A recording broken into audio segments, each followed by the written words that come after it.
August 1st, Saturday morning. When I was with Shizuko, I became really fascinated with brewing coffee. She bought me a handheld bean grinder and a French press for my birthday. To thank her, I made frequent trips to the market to buy freshly roasted beans. I would lose track of the hours I spent carefully grinding the beans and aiming to brew the perfect cup. But Shizuko never enjoyed coffee, never had a taste for it. I didn't give up. I kept refining my technique, kept experimenting with different beans and roasts in an attempt to craft something she would find palatable. She died, and I threw the French press in the trash. That was sudden. I just visit the cafe now for my morning coffee. I donated the handheld grinder to this cafe. More specifically, gave it to the cute waitress here. Maybe it was callous of me to discard the gift that Shizuko gave me. It should have torn me apart to throw away something that symbolized what we had together. But 3 years isn't so important in the grand scheme of the lifetime. Besides, I have someone else now. Well, I don't have her, but I want her. Noriko reminds me of Shizuko in some ways. In other ways, they couldn't be more opposite. When the takeout coffee already is ready, I leave my money on the counter and grab the paper cup. A quick sip of the piping hot brew fills me with a renewed life. The liquid scalds the area where my tooth used to be. Not much for it. I'll go to the dentist some other time. Coffee in hand, I leave the cafe and make my way to my next destination. Public libraries don't get the credit they deserve in this age. They're quiet, calm, soothing. That doesn't always do it for me, but it's nice to escape the bustle of the city. Plus, they always carry works from my favorite authors, but the librarians don't pay me any mind. I think they're at a loss to recommend books that fit my taste. I don't feel judged here. Nobody looks at me and wonders if I'm a creep. Nobody cares about my unshaven face or crinkled clothes. Nobody looks at me and asks if I miss Shizuko. I wish someone would ask. Just once. It would be nice to know someone cares, even if I don't. No one knew Shizuko. No one knows she was in my life, and no one knows she's gone. I haven't even told Noriko about her. I think she has enough on her mind right now. I'll tell her when the time is right. After wandering around the library aisles aimlessly, I pick up a tome from the shelf at random and I find a couch to sit on. Comfortable at last, I sip my coffee and thumb through the book I've acquired. It would seem I've selected an autobiography about a famed painter I've never heard of. It will do for now. I'll read anything. I skim through the preface and the first chapter. My fingers pick up speed as I thumb through the pages, never absorbing more than the first line of any particular page. Boring, drivel, I can't read this. I toss the book aside and rest a closed fist underneath my chin. I'm not normally this restless, usually I'm focused and driven, but it's my birthday, and Shizuko isn't here to give me a gift. Perhaps I regret throwing away the French press. It was the most thoughtful birthday gift I'd ever received. Perhaps I just regret losing Shizuko. I don't know. If this were any other day, I wouldn't waste my time dwelling on the past. I thought I was above giving this day more significance than any other. 35. Fuck, where do the years go? Time really does slip through your fingers. Hell, it's even been more than a year since I met Noriko, technically. I doubt she remembers our first meeting. I peer around the library and find a smile forming on my face. She probably thinks we met here just a few months ago. I asked her some trivial questions, something about Lovecraft or Cthulhu. Then I introduced myself. But the first time we bumped into each other was at my apartment. Well, her apartment.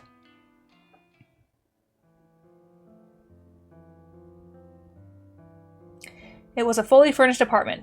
Didn't have to take much with me when I left. I bet it looks much the same as it did back then.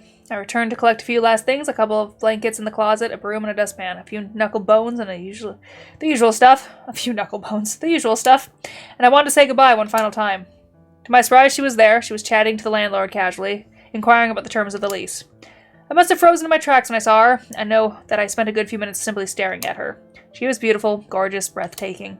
And she looked like Shizuko. She looked so much like Shizuko. She shook hands with the landlord. She said her name aloud, Noriko Kurosawa. Her name stuck in my mind. It replayed over and over in my head. I'm half wondering if his old girlfriend was a captive. The landlord accepted her offer for the apartment. Noriko would be moving in, making the place her home, my place. Must have bumped my shoulder into her by accident when I tried to squeeze past. She apologized. I apologized. Was just leaving. Oh, no, please. It was my fault. I'm very sorry. Did you live here? Yeah. I see. Thank you for taking care of the place. I'll be moving in soon. I see. Did you like it here? Yes, very much so. It was home. I'm glad. I hope that I feel just as comfortable here. I nodded but didn't pull my eyes from her face. She walked away after gracing me with a polite bow. Stucker. Stucker. Noriko from back then was healthier than the girl I know now. She's become little more than a skeleton, skin and bones, but her keen mind doesn't dulled. And she's still gorgeous, still takes my breath away, just like Shizuko once did. But she refuses to leave the factory. She refuses to return to her apartment. Occasionally, Tomoe will go and fetch things she needs, clothes, tiny portions of food, coffee, mostly. At some point, I got delegated to selecting the most suitable cadavers from the morgue. Also, Noriko doesn't have to visit the morgue herself. She gives me a bunch of photos, and it's on me to pick out and choose cadavers that best match them. Not my favorite work, it's tedious, and I don't have the eye for keen details like she does. But I do what I can. Ouch. My phone begins vibrating violently in my back pocket. I didn't realize I was sitting on it. Yo, Where the hell are you? library. Don't you have deliveries to make today? I'm just taking the morning off. You didn't ask me about that. I told Tomoe. Well, she didn't mention anything about it to me. Saz, I'll see you in a few hours anyway. I just wanted to chill this morning. My birthday. It's your birthday? Yeah, I didn't know. Happy birthday. thanks. Okay, I'll see you this afternoon. Bye. Later. She sounded mad at me. In my defense, I haven't taken a day off from Corpse Girl's work for weeks. Didn't think taking this morning off would be too much to ask. Apparently it rubbed her the wrong way. But juggling this work as well as my morgue duties is tiring. Don't get much time for myself. Don't get much time to think. Probably why Shizuko's face doesn't pop into my mind as much as it used to. My theory, anyway. I drain the remnants of my coffee cup. After returning the unread book to the shelf, I leave the library. I'm home. I close the front door behind me. My place is always dark. The tiniest sliver of sunlight filters in from a gap between the closed curtains. The little dotting on the black makes his little room look like complete, like, just dirt everywhere. I like it this way. I spend countless nights underneath the unholy lights of the morgue. That fluorescent glow messes with my eyes. So I keep my apartment dark. It's comforting. The place is small, smaller than my last apartment. At any rate, Noriko's apartment. A tiny living space, one bedroom, a kitchenette. The bathroom is pitiful, a half-sized tub with a shower head above it. A toilet, no sink. I need to use the kitchen sink after finishing my business. But it's home. Moving here after deciding to leave my old place was the change I needed after Shizuko died. I threw away so much of my life from back then. I am almost a completely different person now. Almost. I kept my habits, mannerisms, the parts of me people find weird or off-putting. Can't help it, that's how I am. All those quirky attributes that Shizuko couldn't stand. They're still with me. She's gone and I'm still here. Come on. I shake my head at the sound of my own voice. What a birthday, what a pointless day. Dwelling on the past doesn't suit me. I moved on from Shizuko a long time ago.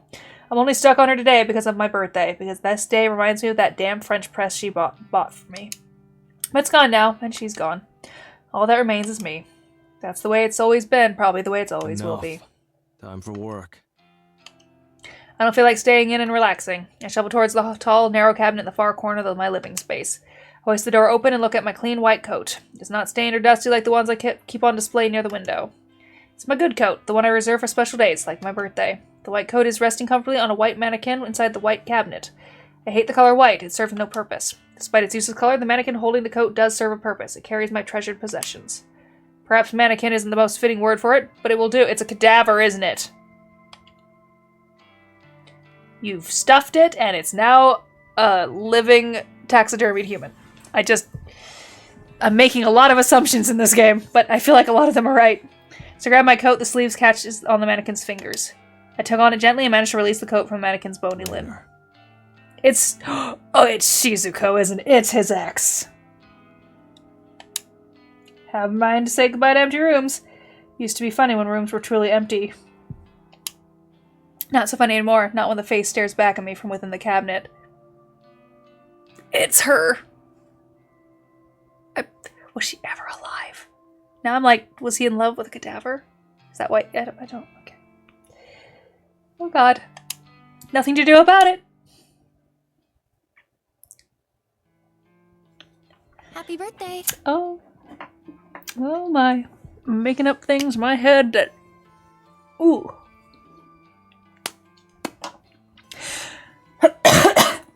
Thanks. I don't have a gift for you. I'm sorry. All good. Noriko runs her hand along her opposite arm shyly, not like her to act so awkward and embarrassed. I just didn't know. That's all. I know. She seems truly disappointed in herself for not knowing about my I looked birthday. at my noise feed, and it even has a notification that today's the day. I'm sorry. I don't have a reasonable excuse. It's fine. Really. What's on the agenda today? I want to break away from this discussion. I hate my birthday. I hate Shizuko for leaving me. Noriko sweeps a stray strand of hair behind her ear and 12 contemplates the question. deliveries. Tomoe has already prepped the bodies. She's waiting in the van. I've sent the photos to the victims. Only 12 today? We're not getting many new requests. All of today's deliveries are just part of our backlog. There aren't many corpses left here, actually. We've managed to work our way through most of them. Have to visit the morgue again soon. I see. Things seem to be slowing down. Copycat is stealing our business. I just know it. Maybe.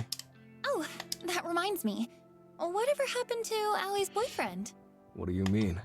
I can't believe I forgot about it. You were going to kill him. Oh, yeah. Somehow I'd forgotten about that too, caught up in my own head today. Junpei Matsumoto. Unlikely. Noriko pouts, prompts me to Pretty explain. good, but Aoi arrived before I could go further. Shit. Did she see you? Yeah. She doesn't owe me, though. I suppose. Wait. You didn't hurt Aoi, did you? The tone of panic in her gasping voice is impossible to Of course not. disregard. Aoi's innocent, you know? She can't get caught up in all this. I don't think she's as innocent I as you know. think. I never hurt a friend of Noriko's, unless they hurt me first, self-defense or So, something. what do we do about Junpei? If he's still alive, he knows that you're involved with the morgue and with Corpse Girl. Don't know. Actually, he did say something interesting. What did he say? I quote, "Every person targeted by the human removal service is removed by the Herald's hand." End quote. The Herald? Who the fuck is the Herald? Did you mishear? Was it supposed to be Gerald? Herald. Apparently some prophet. A visionary. Junpei says he's immortal. Immortal? You're not serious.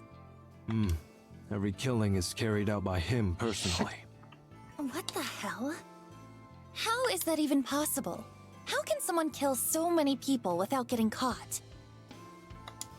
I shrug. My tongue subconsciously licks the gap where my tooth once Guess it's was. good. What a pain in the ass. Anyway, I'll take care of those deliveries. Thanks. I'm going to try and dig up something. Dig up? Not literally. Information. Online. Had me excited there for a moment. Don't worry. You'll be the first person I tell if I decide to go digging up bodies. Thanks.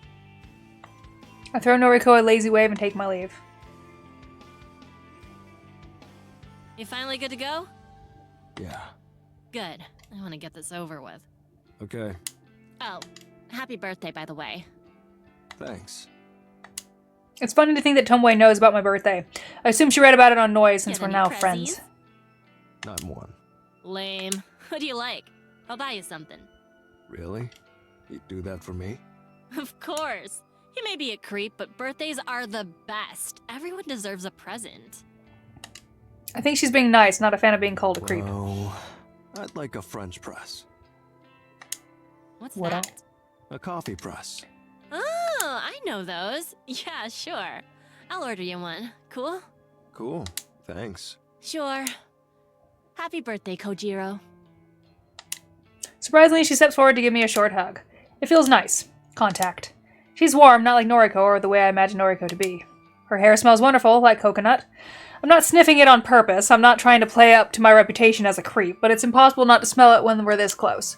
Her fingers tap against my back a few times, and then she releases the hug. A smile as warm as her touch spreads across my face. Across her Come on, face. let's get going. Yeah. Tomoe opens the van driver's door side and scoots inside. As the door shuts behind her, I can't help but entertain the thought of what she would be like to have as a girlfriend, a partner, a lover.